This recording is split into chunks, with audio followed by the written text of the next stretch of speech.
Praise the Lord. जय मसीह की। ख्रिस्त में मेरे प्यारे भाइयों और बहनों, इस संसार में सुख दुख एक सिक्के के पहलू जैसा ही है।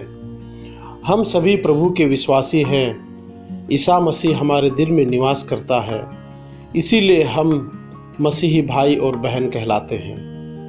हमें अपने विश्वास पर दृढ़ रहने के लिए प्रभु के निकट जाना है और उनके बताए हुए मार्ग पर चलना है। आइए हम सभी परमेश्वर के वचनों को सुने, जो हमें दुख कष्टों में परमेश्वर की उपस्थिति को बनाए रखेंगी। यदि कोई भी भाई और बहन गहरी दुख कष्टों में हो तो इन वचनों को बार बार दोहराइए। प्रभु दुखियों को दिलासा देता है और उनके घाव पर पट्टी बांधता है।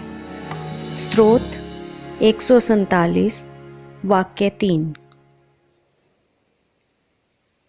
जिस तरह माँ अपने पुत्र को दिलासा देती है, उसी तरह मैं तुम्हें सांत्वना दूंगा। ईसाया अध्याय 66 वाक्य 13। मैं जिन सबको प्यार करता हूँ उन्हें डांटता और दंडित करता हूँ, इसलिए उत्साही बनो और पश्चाताप करो। प्रकाशना अध्याय 3 वाक्य 19। मैं समझता हूँ कि हमें जो महिमा प्रकट होने को है उसकी तुलना में इस समय का दुख नगण्य है।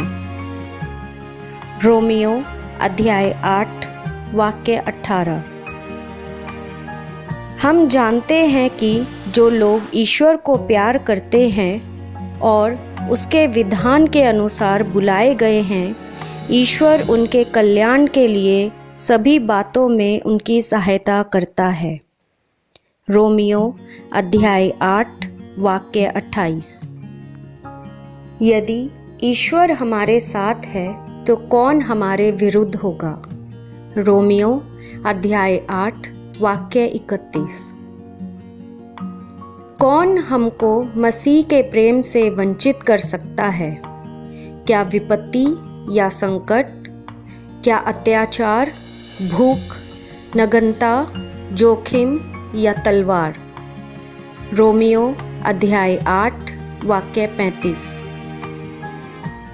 देखो, मैंने तुमको शुद्ध किया, किंतु चांदी की तरह आग में नहीं, बल्कि मैंने विपत्ति की भट्टी में तुम्हारा परिष्कार किया। ईसाया अध्याय 48 वाक्य 10। तुम्हारा कोई अनिष्ट नहीं होगा, महामारी तुम्हारे घर के निकट नहीं आएगी, क्योंकि वह अपने दूतों को आदेश देगा कि तुम जहाँ कहीं भी जाओगे वह तुम्हारी रक्षा करें।